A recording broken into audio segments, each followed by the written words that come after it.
On the surface, a team like the Pirates seems pretty straightforward, almost average. But when you really start to dig into the numbers, a fascinating story begins to unfold.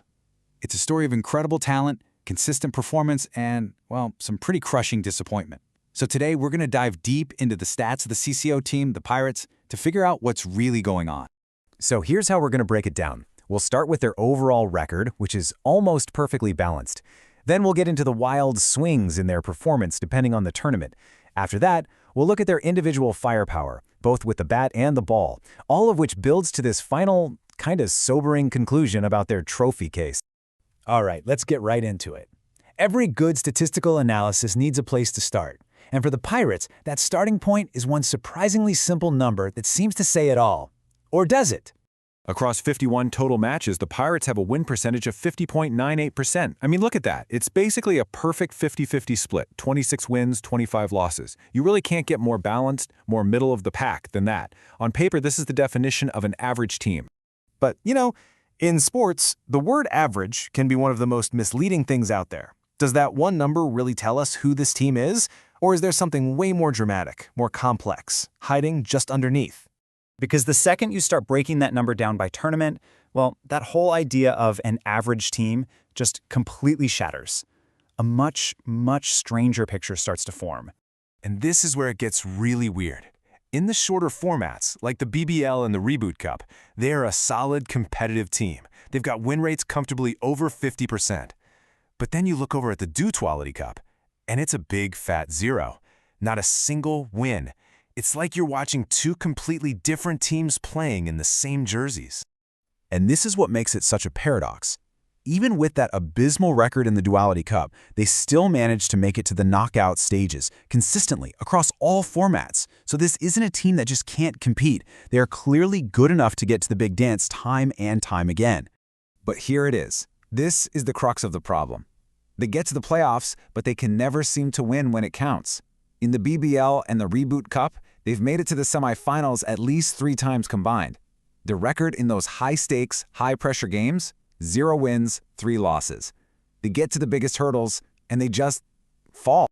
Okay, so if the team as a whole is stumbling in the big moments, you might think, well, maybe they just don't have the star power. The talent just isn't there. Let's start by looking at their offense and see if that's true. Yeah, that idea couldn't be more wrong. The talent is absolutely there.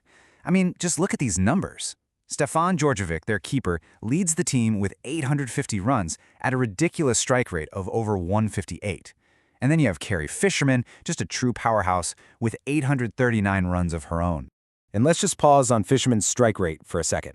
190.24. Let's be clear, that is an absolutely elite world-class number. That means she's scoring almost 2 runs for every single ball she faces. So, no, this team has 0 issues putting runs on the board, and they do it fast. All right, so the batters are firing on all cylinders. No problem there. So maybe the weakness is on the other side of the ball. It has to be the bowling, right? Let's take a look. And nope.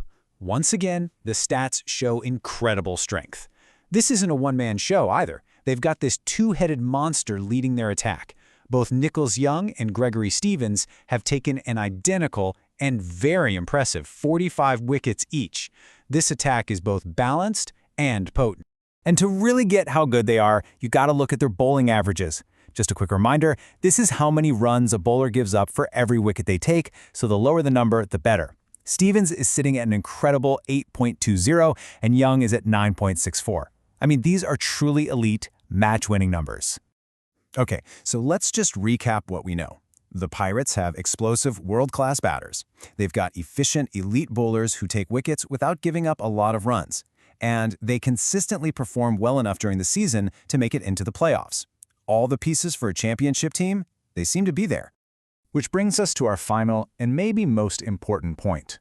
Because despite all this statistical evidence that points to a high-quality team, there is one single number that ties this whole story together, and it's a tough one.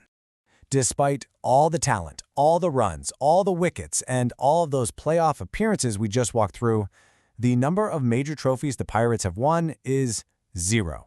A perfectly empty trophy case.